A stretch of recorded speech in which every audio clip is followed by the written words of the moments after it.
The question arising these days is about all of this talk of war and conflict in between Lebanon and Israel and in the broader Syrian theater.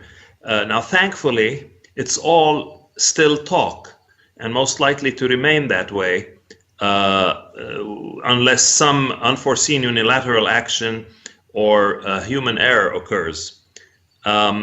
Now, the situation is actually somewhat altered by the fact that Russia has entered militarily into Syria 2 years ago in September of 2015. And that has introduced some constraints on both Iran and Israel, albeit in very different ways. For Iran, who might have thought that they have a free hand in Syria, they have discovered that that's not going to be the case that easily, especially now that the Russians, in agreement with the United States, have declared that ceasefire in southern Syria near the Jordanian-Israeli border. Israel, of course, now finds itself having to constantly ensure the deconfliction parameters with the Russians in order for Israel to conduct its interdiction of weapons coming through Syria to Hezbollah in Lebanon. And that is also a constraint. Israel has never had to clear any of these things in the past with anyone.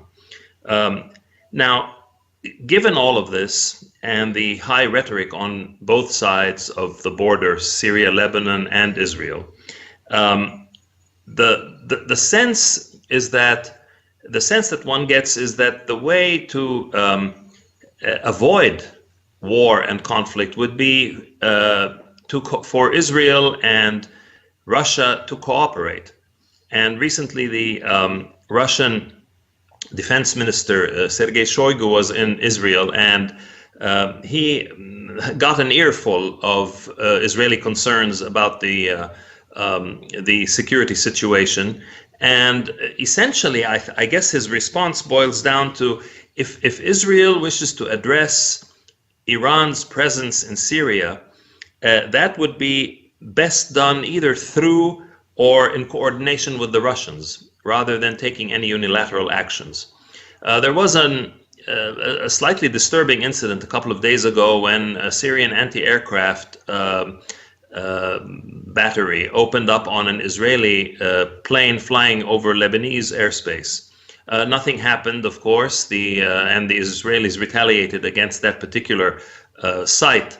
But this is indicative of how things can spiral out of control if that kind of coordination does not take place. I guess one last point on this has to do with Hezbollah and Lebanon. The Israelis constantly repeat that Hezbollah is really in control of the Lebanese army. That cannot be accurate, because how is it then that the United States continues to supply weapons and training and share intelligence with the Lebanese army if in fact what the Israelis are saying is true? That would be impossible for the Americans. So one has to temper some of these statements down a bit, bring them down to reality.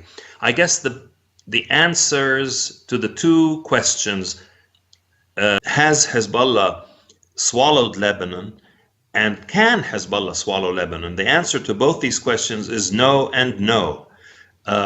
Moreover, I would add, Hezbollah knows this, and they steer clear of the attempt. Lebanon is a complicated sectarian can of worms, and it's very difficult for any single group, no matter how powerful or strong, to actually dominate and control a place like Lebanon.